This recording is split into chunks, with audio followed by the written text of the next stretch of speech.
വെള്ളാപ്പള്ളിയാണ്. ആ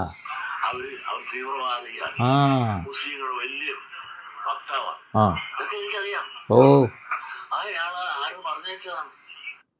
ചോദ്യമാണ് ചോദിച്ചപ്പോൾ തീവ്രവാദിയായി. ഇവതാണ് ഇവൻ്റെയൊക്കെ സ്വഭാവം. അതായത് ഇവന് അറിയില്ലേ ചങ്ങായി വെള്ളാപ്പള്ളി എനക്കറിയില്ലേ, പിണറായി വിജയനെ എന്നെ വണ്ടിയിൽ കയറ്റി പോയ ആളല്ലേ. ഓനോടൊന്ന് ചോദിച്ചുകൂടേനു എന്തപ്പോൾ എനിക്ക് മലപ്പുറത്ത് സ്കൂൾ അനുവദിക്കാൻ സ്ഥലം തരാത്തതെന്ന് അയാളോടൊന്നും ചോദിച്ചുകൂടേനു. ഇത് മാധ്യമപ്രവർത്തകൻ ചോദിക്കുമ്പോൾ ഓനെ തീവ്രവാദിയാക്കണ ആവശ്യം എന്താണ്? അതാണ് ഇയാളെ സ്വഭാവം. പിണറായി വിജയനും അതേപോലെ തന്നെ സഖാക്കളും മനസ്സിലായിക്കോളി ഇവൻ്റെ സ്വഭാവം അതാ. ഇതായത് ഇവനെ പേറരുത്, ഇവനെ പേറി നടന്നാൽ നിങ്ങൾ നാറും എന്നുള്ളത് പലപ്പോഴായിട്ട് ബോധ്യപ്പെടുത്തിയത്. അതായത് മിഞ്ഞാന്ന് ഒരു സംഭവം ഉണ്ടായി. മാധ്യമപ്രവർത്തകന് ഒരു ചോദ്യം ചോദിച്ചു. എന്താ ചോദിച്ചത്? മലപ്പുറത്ത് ഞങ്ങൾക്ക് സ്കൂൾ തുടങ്ങാൻ അവസരം കിട്ടണില്ല എന്ന് വെള്ളാപ്പള്ളി പറയാം.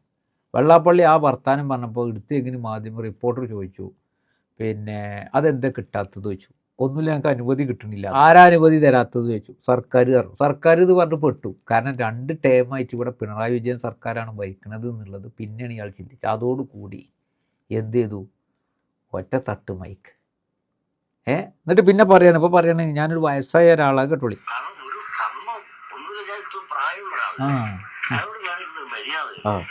ഈ പ്രായമുള്ള ആള് മര്യാദക്കാരനാണെന്നുണ്ടെങ്കിൽ ഈ വർഗീയവാദം തീവ്രവാദം പറഞ്ഞു ഒരു ജില്ലനെങ്ങനെ കേൾത്തേണ്ട വല്ല കാര്യമുണ്ടോ? ആലോചിച്ച് നോക്കി. കഴിഞ്ഞ ബൈ ഇലക്ഷൻ നടക്കുമ്പോൾ, പിന്നെ നിലമ്പൂരിൽ ബൈ ഇലക്ഷൻ നടക്കുന്ന സമയത്ത് വന്നിട്ട് ഇവിടുത്തെ ജനങ്ങളുടെ ഇടയിൽ ഈഴവർക്ക് പാവപ്പെട്ടവർക്ക് ജീവിക്കാൻ കഴിയില്ല എന്ന് പറഞ്ഞങ്ങാണ്ട് പച്ച വർഗീയത പറഞ്ഞതാവും. ആലോചിച്ച് നോക്കണം നിങ്ങൾ.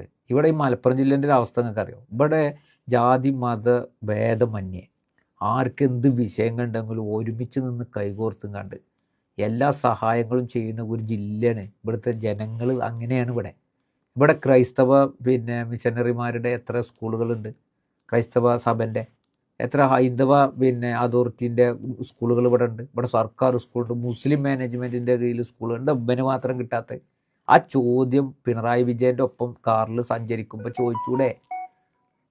അത് അവിടുന്ന് ക്ലിയർ ചെയ്യേണ്ട കേസല്ലേ? ഇത് മാധ്യമങ്ങൾ വന്ന് ചോദിക്കുമ്പോൾ സർക്കാർ തരുന്നില്ല എന്ന് പറഞ്ഞാൽ ഏത് സർക്കാരും ചോദിച്ചു. അതോടുകൂടി കഴിഞ്ഞു പെട്ടു. കാരണം എന്താ പറയുക, ചോദ്യങ്ങൾ അഭിമുഖീകരിക്കാനുള്ള ആംബിയർ ഇല്ല ഇവനൊന്നും. ഇവനൊക്കെ ആകെയുള്ള എന്താ വെച്ച് കഴിഞ്ഞാൽ മൈക്ക് കിട്ടിക്കഴിഞ്ഞാൽ ഇങ്ങോട്ട് ചോദ്യം ചോദിക്കാത്ത ഓലതായിട്ടുള്ള ആൾക്കാരെ മുമ്പിൽ പച്ച വർഗീയത പറഞ്ഞുകൊണ്ട് സ്വന്തം സ്ഥാനം നിലനിർത്തുന്ന ഈ സംഘപരിവാറിൻ്റെയൊക്കെ നടപടി അങ്ങനെയാണ്. പച്ച വർഗീയത പറയാം. ചോദ്യങ്ങൾ അഭിമുഖീകരിക്കില്ലല്ലോ ഇവർ. നിങ്ങൾ ശ്രദ്ധിച്ചു നോക്കി. ഇവിടെ ഭരണകൂടങ്ങൾക്ക് എതിരെ എന്തെങ്കിലും വിമർശനം ഉന്നയിച്ചാൽ പത്രക്കാർക്ക് മുന്നിൽ വരുന്നുണ്ട് ഒരു വരില്ലല്ലോ എന്ന് പറഞ്ഞതുപോലെ പത്രക്കാർക്ക് മുമ്പിൽ വന്നു കഴിഞ്ഞാൽ ചോദ്യങ്ങൾ ചോദിക്കുമ്പോൾ അതിനെ അഭിമുഖീകരിക്കാനുള്ള ആംബിയർ ഇല്ലാത്തവരാണ് ഇവരൊക്കെ. അതിൻ്റെ ഒരു കാര്യമാണ് ഇപ്പോൾ പറഞ്ഞത്. ഇപ്പോൾ എന്തായി? ഈ ചോദ്യം ചോദിച്ചോ തീവ്രവാദിയായി, വർഗീയവാദിയായി, ഓൻ്റെ രാഷ്ട്രീയം തെരഞ്ഞു. എന്നാൽ ആ ചോദ്യത്തിൻ്റെ പ്രസക്തി എത്രയുണ്ട്? ആ ചോദ്യത്തിന് മറുപടി കൊടുക്കാൻ കഴിഞ്ഞില്ല എന്നുള്ളത് ഇവന് മനസ്സിലാകായിട്ടല്ല. ഇപ്പോൾ ഉരുണ്ട് കളിച്ചാണ്. ഈ കോലത്തിലുള്ള നേതാക്കന്മാരെ പേറി നടക്കുന്ന അണികളൊരവസ്ഥ. ഞാൻ ഇപ്പോൾ ഒരാളെ കണ്ടിരുന്നു. ഈ ശ്രീനാരായണ ഗുരുവുമായി ബന്ധപ്പെട്ടുള്ള ഒരു സംഘടനയുടെ നേതാവ്. അയാൾ പറഞ്ഞത് വെള്ളാപ്പള്ളി യാസര വെള്ളാപ്പള്ളി എന്ന് പറഞ്ഞു കഴിഞ്ഞാൽ ഓനെ 10 പൈസക്ക് പറ്റൂല. അതാണ് 10 കായ്ക്ക് പറ്റൂല. വെറുതെ പേറി നടക്കണ്, സമൂഹത്തിൽ ഭിന്നിപ്പുണ്ടാക്കാൻ വേണ്ടി പേറി നടക്കണെന്നാണ് പറഞ്ഞത്. അത്രക്ക് ഇയാൾക്ക് അത്ര ഇവർ 2 ചേരിയാണ്. നല്ല ആളുകളുണ്ട്, എല്ലാവരെയും മനസ്സിലാക്കണം, നല്ല മനുഷ്യന്മാർ. ഓലൊക്കെ കേടെടുത്തുന്ന ഏക നേതാവ് അയാൾ. എന്നിട്ടിപ്പോൾ മാധ്യമ പ്രവർത്തകനെ ഇയാളെ പേരിൽ ശരിക്ക് കേസ് എടുത്തിട്ട് കാര്യമില്ല. പിണറായി വിജയൻ സംരക്ഷിക്കല്ലേ? എന്ത് കിട്ടുന്നുണ്ട് പിണറായി വിജയൻ ഇയാളെ സംരക്ഷിച്ചിട്ട് എന്നുള്ളതാണ്. ആ കോലത്തിൽ വർഗീയത പറഞ്ഞിട്ട് ആഭ്യന്തര കൈയാളുന്ന പിണറായി വിജയന് ഇയാൾക്കെതിരെ ഒരു ആക്ഷൻ എടുക്കാൻ കഴിഞ്ഞില്ലല്ലോ. അതിൻ്റെയൊക്കെ പരിണിത ഫലങ്ങളാണ് ഇപ്പോൾ തദ്ദേശ സ്വയംഭരണ സ്ഥാപനത്തിലേക്കുള്ള തെരഞ്ഞെടുപ്പിലൊക്കെ കണ്ടുകൊണ്ടിരിക്കുന്നത്. സഖാക്കളൊക്കെ ഒന്ന് പറഞ്ഞുകൊണ്ട് നിങ്ങളെ ലോക്കൽ കമ്മിറ്റിയിലൊക്കെ ഇതിനൊക്കെ തീരുമാനം എടുത്തോട്ടോ. ഇല്ലെങ്കിൽ 8:45 പണി കിട്ടും. ജനങ്ങൾ ഇതൊക്കെ കാണുന്നുണ്ട്, പൊട്ടന്മാരല്ല. ചോദ്യം ചോദിക്കുന്ന മാധ്യമപ്രവർത്തകനെ ഉത്തരം മുട്ടുമ്പോൾ തീവ്രവാദിയാക്കുന്ന ഇയാളൊക്കെ പേറി നടക്കുന്നുണ്ടല്ലോ. ആ പേറൽ നിങ്ങൾ ഇയാളെയും കൊണ്ടാണ് പേറിയിട്ടാണ് പോണ്ടി വരും.